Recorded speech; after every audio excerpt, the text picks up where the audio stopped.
Watch me, Jacob Notermann, on your news leader. Whenever we, need a backup for anything, it doesn't matter what it is, we call Jacob. And we want to start out by thanking Jacob for coming, getting the exclusive. We appreciate you being here.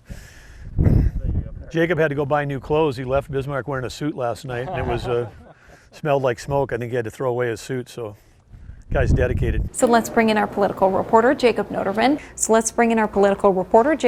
At the Capitol. Now, our political reporter, Jacob Notermann, is joining us live from the Capitol.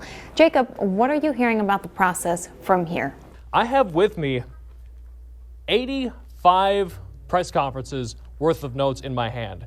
And these notes are the story of the pandemic in North Dakota. And it all goes back to that very first case. A man in his 60s from Ward County who got it while traveling. It goes back to the very first day where we declared a state of emergency, Friday, March 13th.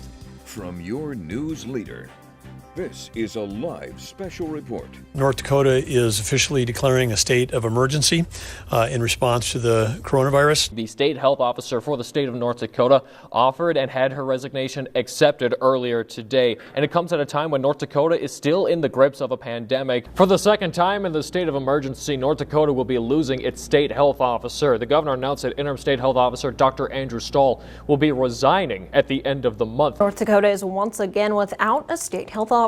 Just a few hours ago, Governor Doug Burgum accepted Dr. Paul Mariani's resignation. This comes just a day after the governor's office rescinded the quarantine order that Mariani issued on Wednesday.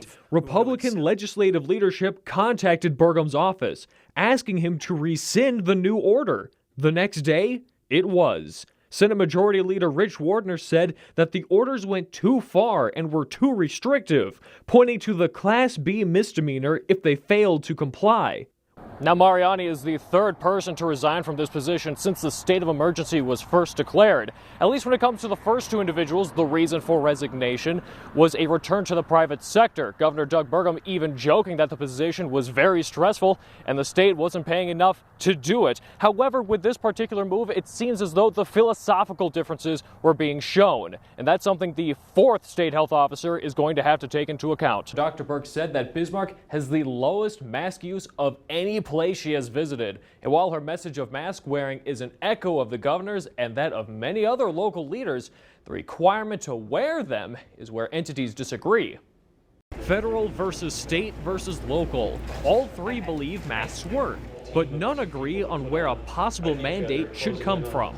There is not only an evidence that masks work, there is an evidence that masks utilized as a public health mitigation effort work. However, Governor Doug Burgum continued to be against a statewide mask mandate, leaving it up to mayors and individual responsibility. We know we don't have enforcement mechanisms in North Dakota that where someone is going to force someone to wear a mask.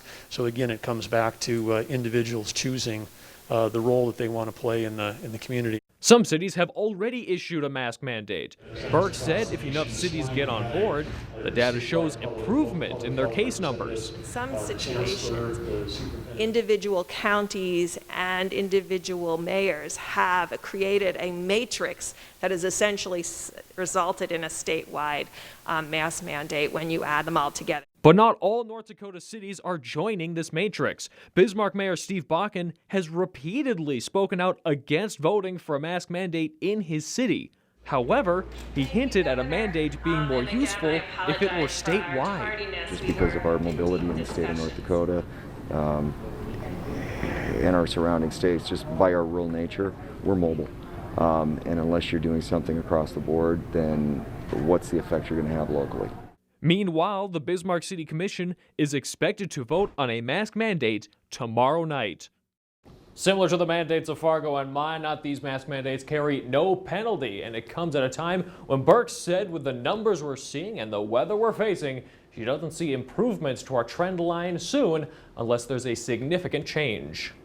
Next Tuesday at 14 polling locations throughout the state, state Democrats will have their option of voting for 12 different candidates. However, when they actually enter the polls on those days, only 5 of the candidates will still be in the race. And while candidate turnout might be low, there's a new voting system that's hoping to increase voter turnout. Presidential candidate and Senator from Vermont Bernie Sanders won the North Dakota presidential caucus back in 2016. And now he's in for another fight, and he joins us now. Senator, many of your further left policies have been widely adopted by your party since 2016. But in North Dakota, we have what's called a Republican super ultra mega majority. How do you appeal to Democrats in a state where Democrats tend to be more moderate? Well, I think I would reverse that question and ask, how come in a state like North Dakota, the Democrats have virtually no representation in the legislature or in the Congress? How does that happen? Where are we right now? And I think the answer right now is there are a lot of people in North Dakota and all over this country who are profoundly disgusted with a political system which benefits the rich at the expense of working people. They don't vote. They don't get involved. To kick it all off, let's bring in our political reporter, Jacob Notermann, who is standing by at the Bismarck Event Center, where voters will be casting ballots in just 2 hours. We talked about the governor early on. We're also going to be focusing on that U.S. House seat, that statewide, that one representative, that one voice that North Dakota really has in the House of Representatives. The incumbent representative, Kelly Armstrong, he's got the Dem NPL candidate, Zach Racknerud, out of Minot. He's got the Libertarian, Stephen Peterson, out of Fargo.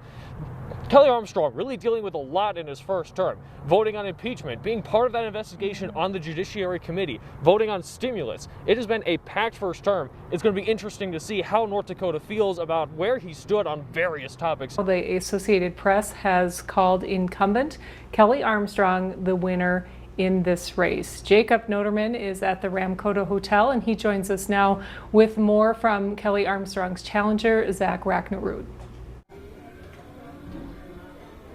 Yeah, I'm standing here with Minot Zach Racknerud. Zach, obviously tonight didn't go your way. What are kind of your thoughts going now? I'm just proud of the opportunity to advocate for policy that I think will better the lives of working and middle-class families. No matter what the results are, it's been a good race, and I'm excited to continue to advocate for those policies. The state constitution says that lawmakers shall meet at the seat of government, and for more than 100 years that was interpreted to mean physically meet in this chamber. However, some lawmakers are now being allowed to meet virtually throughout the pandemic. And now when we're preparing for session, this largely empty chamber may remain that way in 2021. Back in January, this observation deck was turned into office space for lawmakers. Their names are still on the tables. 4 months later, everyone is back downstairs. And what a 4 months it's been.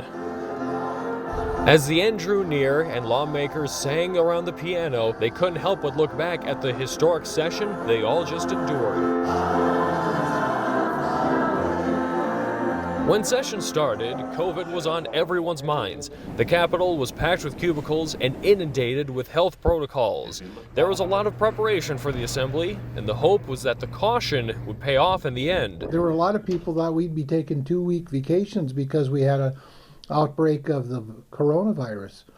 And we did have, I think, 4 or 5 people that ended up with it in the Senate. However, they were at home. They were not so sick they couldn't participate. The assembly managed to avoid any outbreaks, but how to handle the next public outbreak was on the docket almost every day. Lawmakers proposed more than 50 bills specifically about public health. Some of those bills were reactions to the Election Day executive orders, but that wasn't the end of the election bills. Some were worried election fraud and unfair campaigning was swinging the results. We heard things from national level, watch this, this is going to happen. So we looked at that and we wanted to make sure that wasn't going to happen here in the state of North Dakota.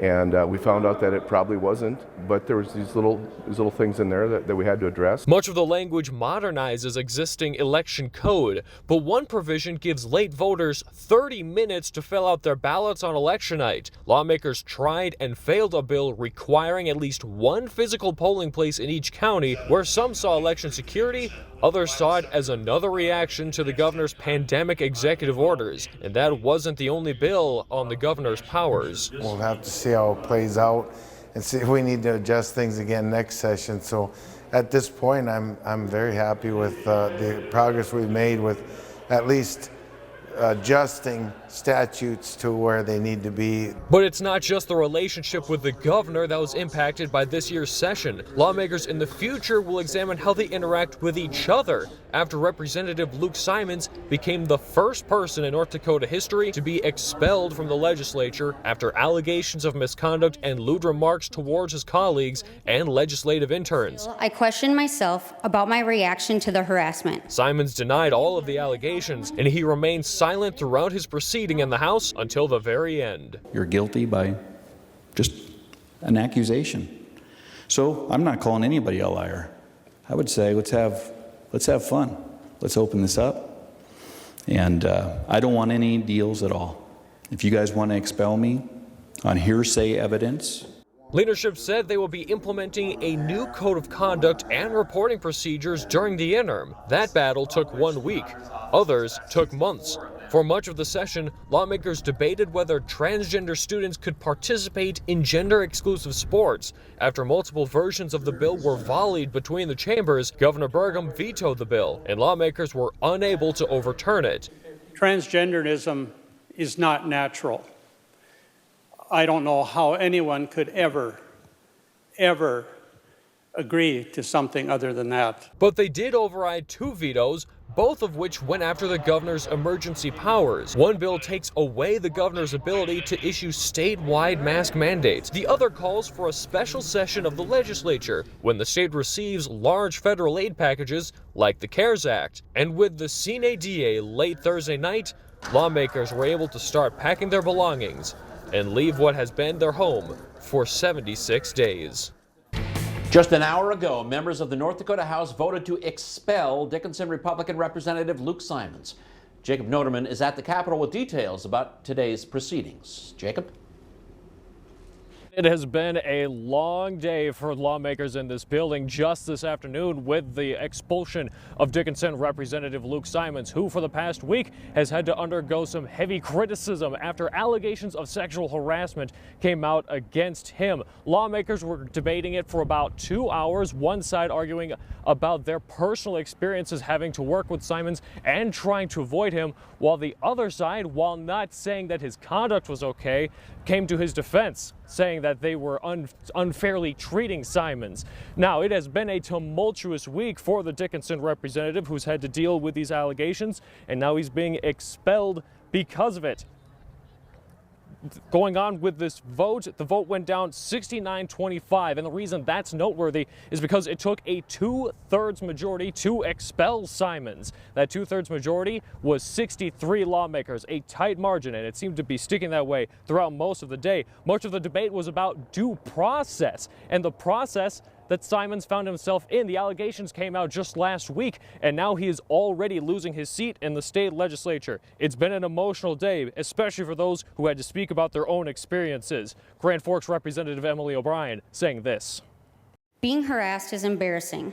It shouldn't be.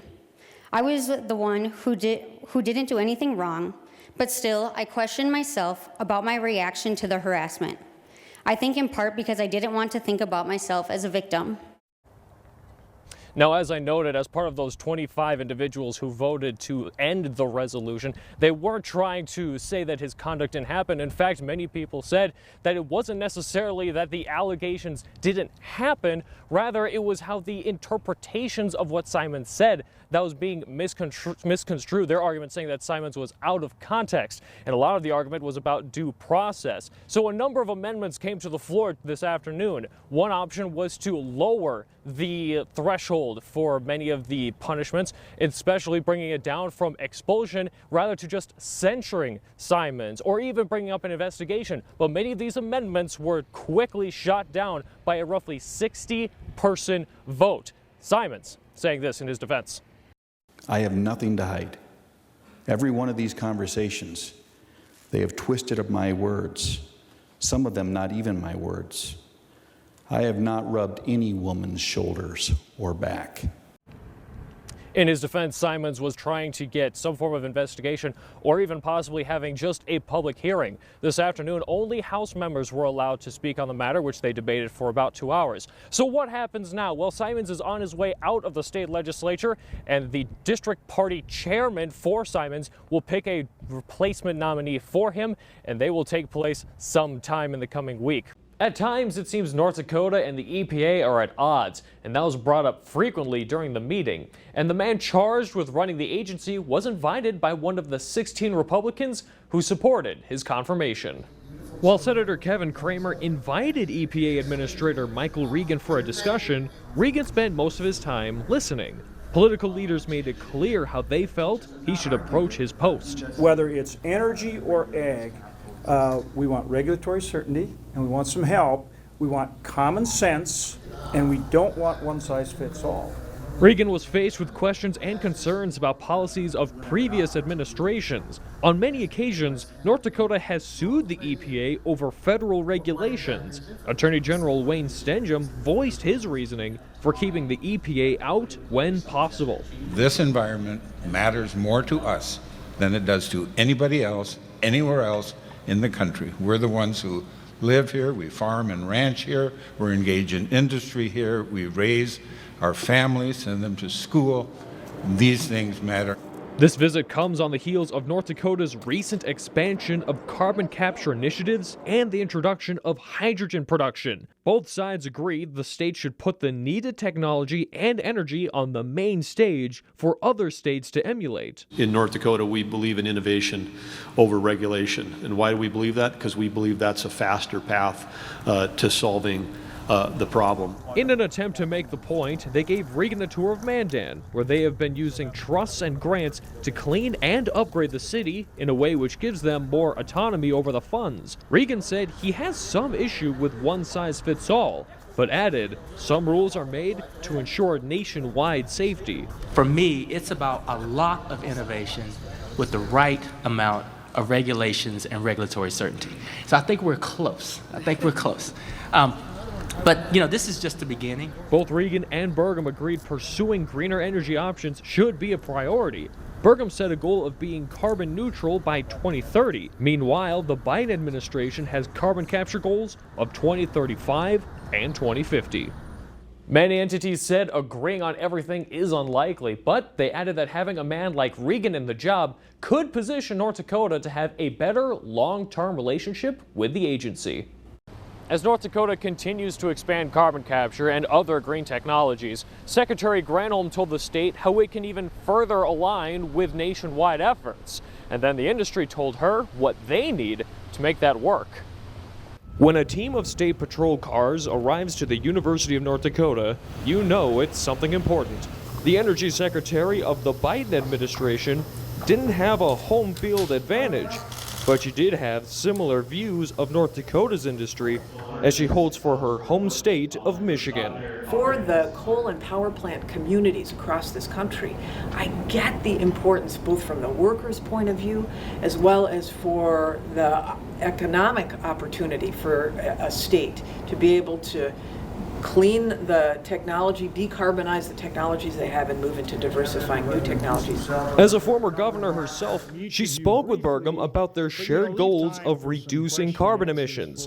Both North Dakota and the administration have goals for carbon neutrality over the next decade. The amount of activity that's driving towards how do we decarbonize our current fuels, and then how do we store carbon for the future, and how do we diversify that fuel base. So it's really an incredible time.